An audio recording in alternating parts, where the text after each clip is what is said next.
It starts with a phone call. Beverly Johnson, CJ's mother, is dead, shot, and Carl C.J. Johnson is on the first plane back to Los Santos from Liberty City 5 years after he left the hood behind. He steps off that plane in 1992, and within minutes, LSPD detectives Tenpenny and Pulaski have already shaken him down, planted evidence on him, and dropped him in enemy territory. Welcome back to San Andreas. But none of that hits harder than what CJ finds on Grove Street. The neighborhood is a shell. The Grove Street families, once the dominant gang in Los Santos, have been gutted.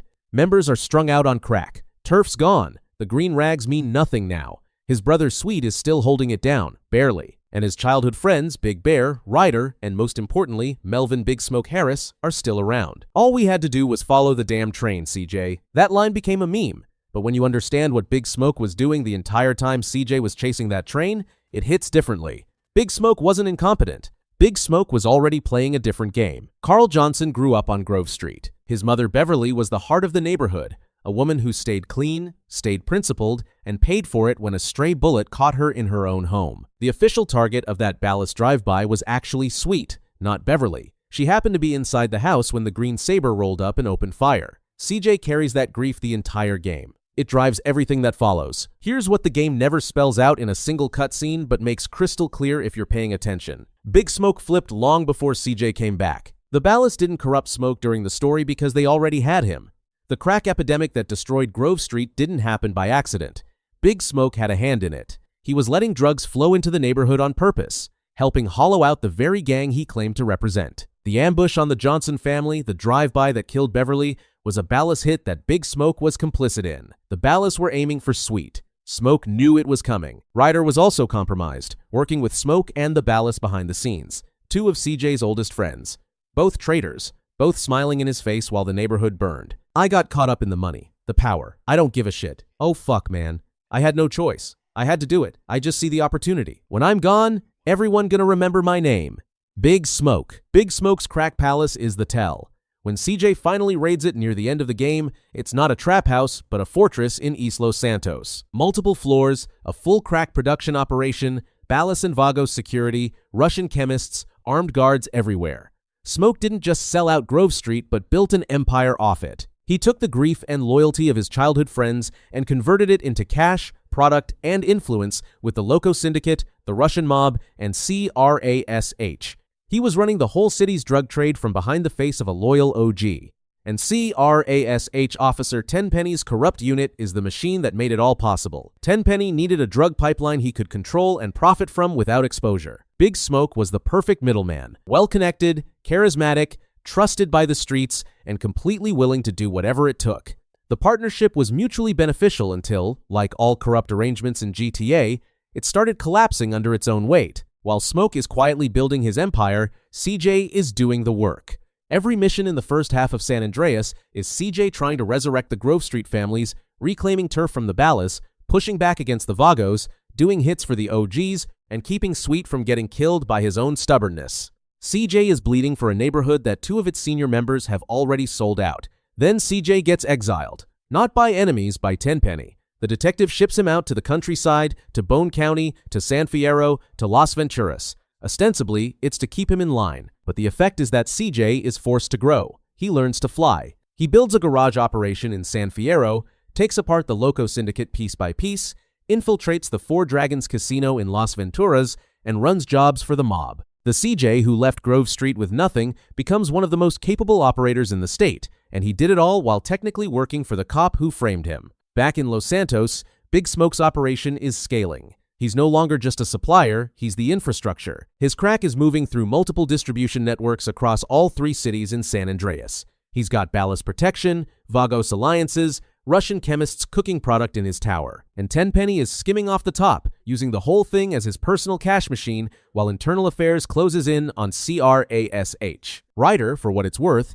gets dealt with before the finale. CJ and Cesar set up on a rooftop overlooking Pier 69 inches San Fierro, where Ryder and the Loco Syndicate are meeting to do a deal. After killing T-Bone Mendez and fighting through the goons, Ryder makes a run for it on the water and CJ hunts him down.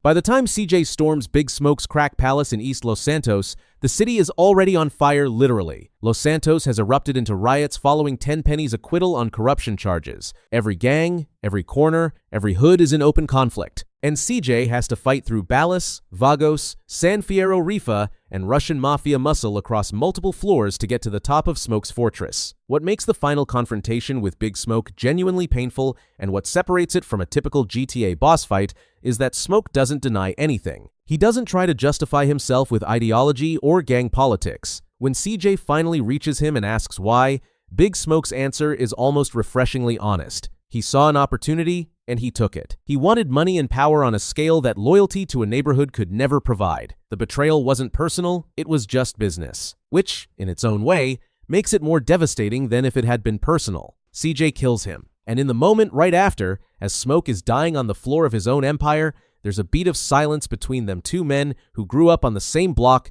who rode bikes together, who shared food at the same table. Then Tenpenny shows up, holds CJ at gunpoint, takes the cash, and runs, setting the palace on fire on his way out. That's the game telling you something.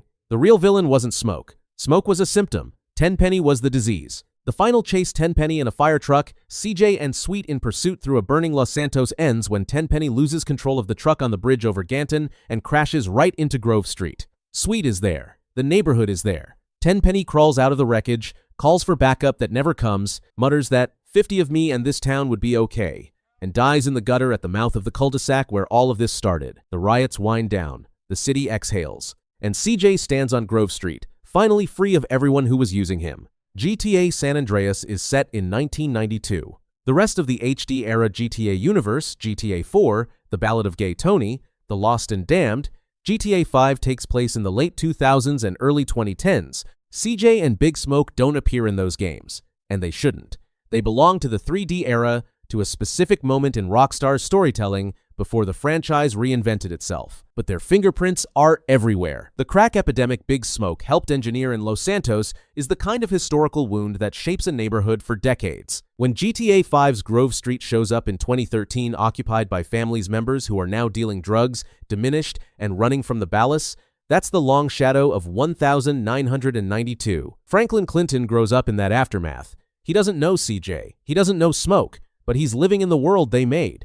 During Hood Safari, as Franklin, Trevor, and Lamar roll into Grove Street, three guys can be spotted riding bikes away down the cul-de-sac wearing clothes that mirror CJ, Sweet, and Ryder's default fits. Rockstar didn't have to put that in.